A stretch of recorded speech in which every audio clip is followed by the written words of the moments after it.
দশম শ্রেণীর শিক্ষার্থীবৃন্দ, উত্তর হাই স্কুলের দশম শ্রেণীর আর্টস এবং কমার্সের প্রিয় শিক্ষার্থীবৃন্দ, আসসালামু আলাইকুম।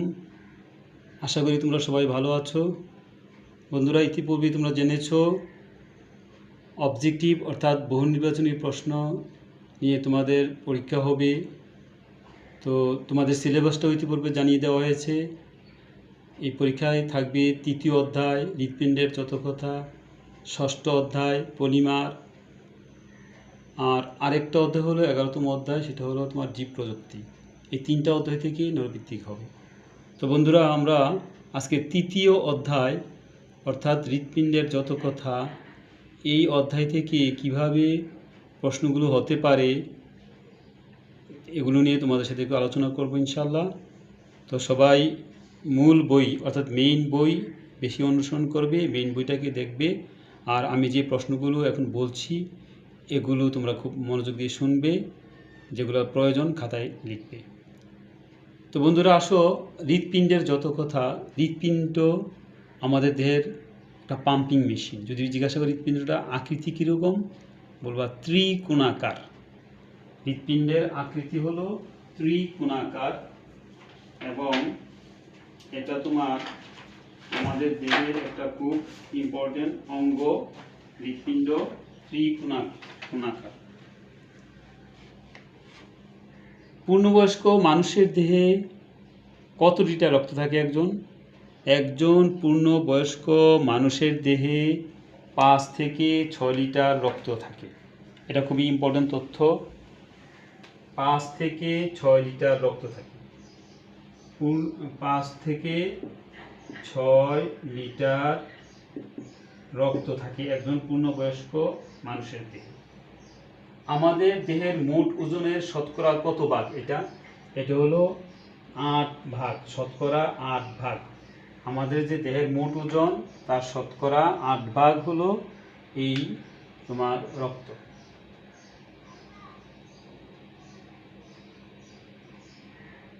আচ্ছা, এখন আসো রক্তের প্রধান উপাদানগুলো কি?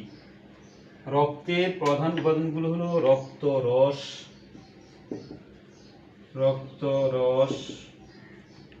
আর হলো রক্তকণিকা। রক্তরসের আরেকটা নাম হলো প্লাজমা,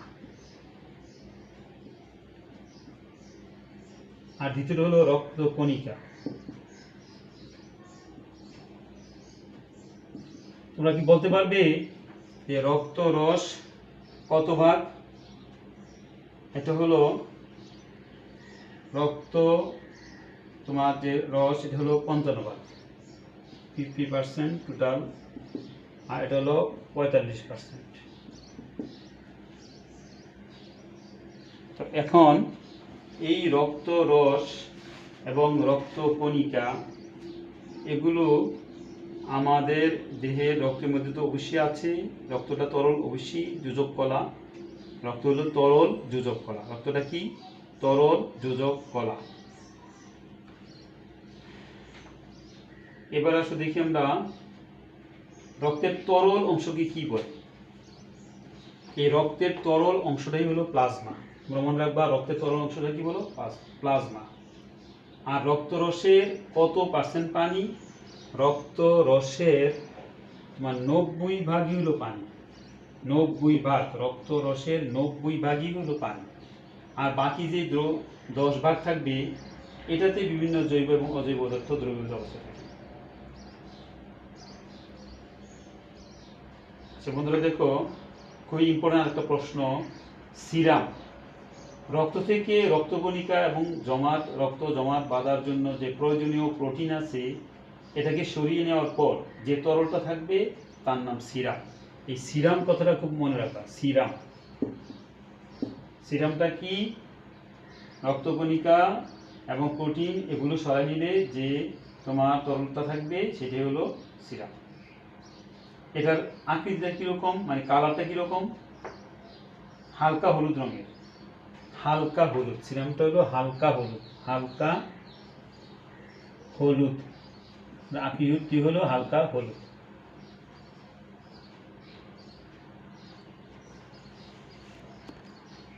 রক্তরসের মধ্যে ছড়ানো বিভিন্ন রকমের কোষকে বলে রক্তকণিকা। আর রক্তকণিকা কয় রকমের? অবশ্যই 3 রকমের। তোমরা জানো রক্তকণিকাটা হলো কত রকমের? 3 রকমের। কি কি? শ্বেত রক্তকণিকা, লোহিত রক্তকণিকা, অনুচক্রিকা। আবার বলি, লোহিত রক্তকণিকা, শ্বেত রক্তকণিকা, অনুচক্রিকা, 3 রকমের রক্তকণিকা। এখন যদি প্রশ্ন করে যে লোহিত রক্তকণিকা কেন লোহিত, মানে লাল কেন, তখন বলবা হিমোগ্লোবিন নামে এক ধরনের পদার্থ থাকে। হিমোগ্লোবিন, হিমোগ্লোবিন, হিমোগ্লোবিন এটা রঞ্জক পদার্থ, এটার কারণে রক্ত লাল। হিমোগ্লোবিন নামে এক ধরনের রঞ্জক পদার্থ থাকার কারণে রক্ত কি হয়? তোমার লাল হয়, হিমোগ্লোবিন। তোমরা খুব মনে রাখবা, হিমোগ্লোবিন নামে এক ধরনের রঞ্জক পদার্থ থাকার কারণে রক্ত কি হয়? লাল হয়। আচ্ছা, এবার আমরা আরো কতগুলো প্রশ্ন নিয়ে কথা বলি তোমাদের সাথে। লোহিত রক্তকণিকা যে আমরা বললাম, লোহিত রক্তকণিকা অর্থাৎ হিমোগ্লোবিন থাকার কারণে লাল হয়। এই লোহিত রক্তকণিকা তার ইংরেজি নাম কি? Red blood corpuscles. মনে রাখবা, রেড ব্লাড কর্পাসেলস, লোহিত রক্তকণিকা। ইংরেজিতে বলে রেড ব্লাড কর্পাসেল। তার সংক্ষিপ্ত নাম হলো RBC. RBC, R for red, B for blood, C for corpuscle, red blood corpuscle. এটার তোমার আকৃতিটা কিরকম? দ্বি অবতল এবং চাকৃতি আকৃতি। দ্বি অবতল, দ্বি অবতল আর চাকতি আকৃতি, চাকতি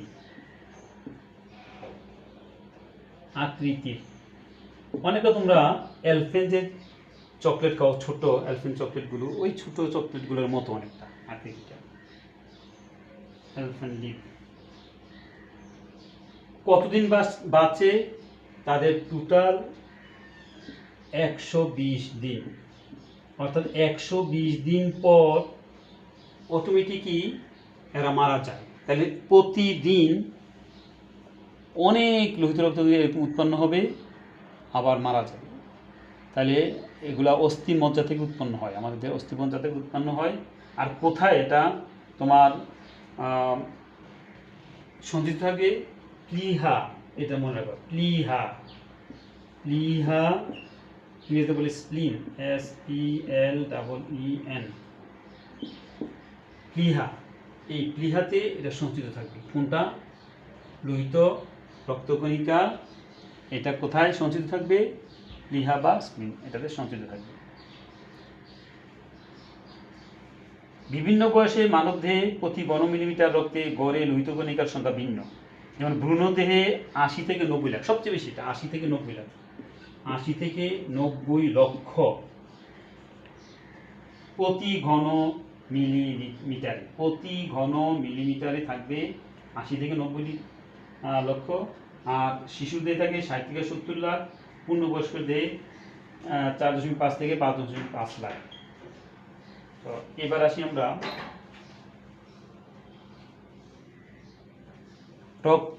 শ্বেত রক্তকণিকা কোন প্রক্রিয়ায় জীবাণু ধ্বংস করে? শ্বেত রক্তকণিকা তোমার ফ্যাগোসাইটোসিস প্রক্রিয়ায় জীবাণু ধ্বংস করে। তো শ্বেত রক্তকণিকার আরেক নাম, তোমার ইংরেজি নাম কি? White blood corpuscle. আমরা লোহিত রক্তকণিকা লিখছি, এবার আমরা আসি শ্বেত রক্তকণিকাগুলো। ইংরেজিতে বলে white blood corpuscle, WBC, WBC, W for white, B for blood, C for corpuscles, white blood corpuscles, WBC। আর এটা শ্বেত রক্তকণিকা কোন প্রক্রিয়ায়? তোমার ফ্যাগোসাইটোসিস।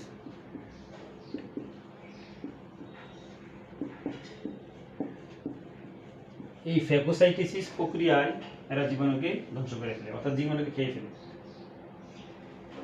এই শ্বেত রক্তকণিকার মধ্যে তোমার ইওসিনোফিল এবং বেসোফিল এক ধরনের পদার্থ।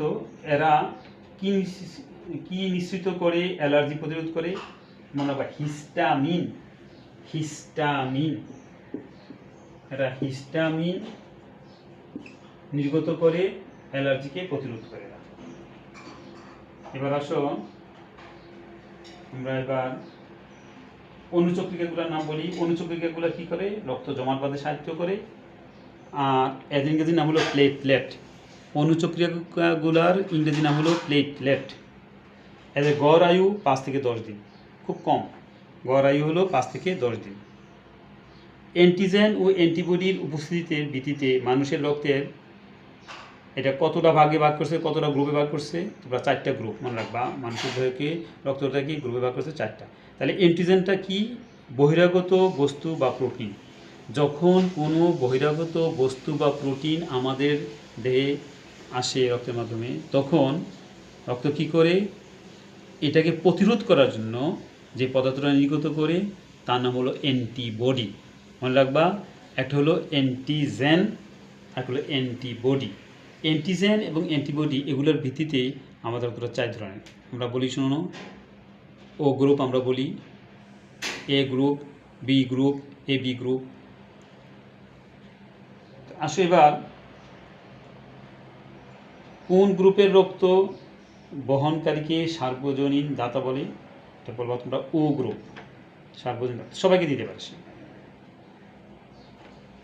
আর হৃৎপিণ্ডের কোন পর্দা দ্বারা বেষ্টিত থাকে? হৃৎপিণ্ড যে পর্দা দ্বারা বেষ্টিত থাকে তার নাম হলো পেরিকার্ডিয়াম।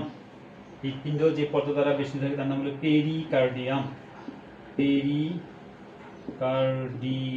পর্দা দ্বারা হৃৎপিণ্ড কি থাকে? বেষ্টিত থাকে। ধমনীর প্রাচীর কয়টি স্তর গঠিত? ধমনীর প্রাচীর হলো 3টা স্তর দিয়ে গঠিত। ধমনীর প্রাচীর হলো 3টা স্তর দিয়ে গঠিত। তোমার মনে রাখবা, রক্ত যে আমাদের সার্কুলেশন হচ্ছে, ব্লাড সার্কুলেশন হচ্ছে, তার মধ্যে লাগবে আমার ধমনী এবং শিরা। শিরা এবং ধমনী।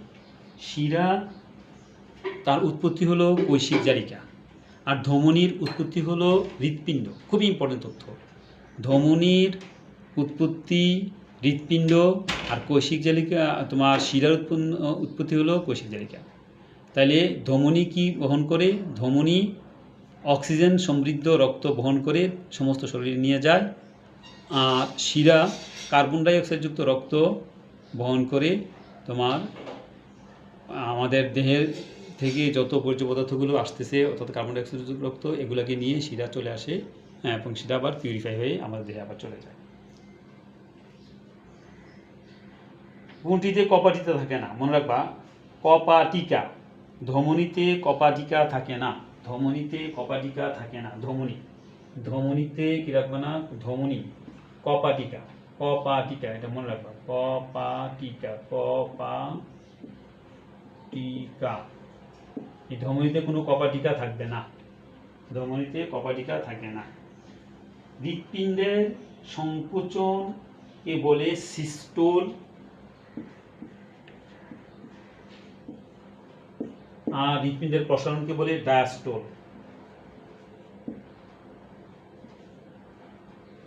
একটা হলো সিস্টোল আর হলো ডায়াস্টোল। সিস্টোল এবং ডায়াস্টোল। হৃৎপিণ্ডের সংকোচন হলো সিস্টোল, আর প্রসারণ হলো ডায়াস্টোল। সিস্টোল এবং প্রসারণ হলো ডায়াস্টোল। আর হৃৎপিণ্ডের স্পন্দনটাকে বলে হার্টবিট। হার্টবিট, হার্টবিট, হার্টবিট বলে। আর হৃৎপিণ্ডের শব্দগুলোকে বলে লাবডাব। স্বাভাবিক রক্তচাপ, এটা লেখে তোমার 120 থেকে 80, 120/80, এটাকে এইভাবে লেখে। রক্তচাপ নির্ণয়ের যন্ত্র সিগমোম্যানোমিটার, এটা মনে রাখবা। উচ্চ ঘনত্ব বিশিষ্ট লিপ্রোপ্রোটিনকে কি বলে? HDL, H high density lipoprotein. যে যন্ত্রের সাহায্যে, আচ্ছা দেখো, কোলেস্টেরলকে আমরা কোলেস্টেরল বলি। কোলেস্টেরল এক ধরনের জটিল স্নেহ পদার্থ বা লিপিড। স্নেহ ও প্রোটিনের যৌগকে কি বলে? লিপ্রোপ্রোটিন। আর এই লিপ্রোপ্রোটিনটা 2 ধরনের, একটা হলো HDL, হাই ডেন্সিটি লিপ্রোপ্রোটিন বা উচ্চ ঘনত্ব লিপ্রোপ্রোটিন, আর একটা হলো লো ডেন্সিটি লিপ্রোপ্রোটিন, LDL। তো বন্ধুরা, আমরা মোটামুটি অনেকগুলো প্রশ্ন নিয়ে তোমাদের সাথে কথা বললাম। তোমরা মূল বইটাকে ভালোভাবে পড়লে আশা করি এগুলো খুব ভালোভাবে পারবে। আমরা আর 2-1টা কথা বলে শেষ করব। ইনসুলিন কোথা থেকে নির্গত হয়? প্যানক্রিয়াস থেকে। আমাদের দেহে প্যানক্রিয়াস ইনসুলিন নির্গত হয়। কী কাজ করে? আমাদের রক্তের যে শর্করা এটাকে নিয়ন্ত্রণ করে। যদি শর্করা বেড়ে যায় তখন কি হয়ে যায়? ডায়াবেটিস হয়ে যায়, বহুমূত্র বা মধুমেহ এগুলোর নাম। তো এই ডায়াবেটিস থেকে রক্ষা পাওয়ার জন্য কী করতে হবে? সঠিকভাবে পরিশ্রম করতে হবে, ব্যায়াম করতে হবে, খাবার নিয়মিত খাবার খেতে হবে। এই তাহলে 3টা ডি পালন করলে ডায়াবেটিস নিয়ন্ত্রণে রাখা যায়। কী কী? প্রথম ডি ফর ডিসিপ্লিন, সবচেয়ে ডিসিপ্লিন মেনে চলতে হবে। দ্বিতীয় ডি, যদি কারো হয়ে যায় তাহলে ড্রাগ, তাকে পরিমাণ মতো ওষুধ সেবন করতে হবে ডাক্তারের পরামর্শ অনুযায়ী। আর তৃতীয় ডি ডায়েট, অর্থাৎ খাবারটা সঠিকভাবে খেতে হবে ডাক্তারের পরামর্শ মতো। তাহলে প্রথম ডি হলো কি বললাম আমি? ডিসিপ্লিন, তারপরে ড্রাগ, তারপরে ডায়েট। এগুলো মানলে ডায়াবেটিক্স থেকে রক্ষা পাওয়া যায়। আর ডায়াবেটিক্স তোমরা জানো অত্যন্ত যেটা কী বলবো, একটা খুবই কঠিন রোগ। কারণ হলো এটা অনেক রোগেরই লক্ষণ, আসলে এটা নির্দিষ্ট কোনো রোগ না। কারণ হলো এই ডায়াবেটিক্স হলে চোখের সমস্যা হয়ে যায়, হৃৎপিণ্ডের সমস্যা হয়ে যায়, তারপর তোমার দেহের বিভিন্ন অংশের সমস্যা হয়ে যায়। তো এই ডায়াবেটিস থেকে রক্ষা পেতে হলে আমাদের ডি মেনে চলতে হবে। আজকে আমাদের এই পর্যন্ত। আশা করি সবাই ভালো থাকবে, সুস্থ থাকবে এবং পরীক্ষার জন্য প্রস্তুতি নেবে। আল্লাহ হাফেজ।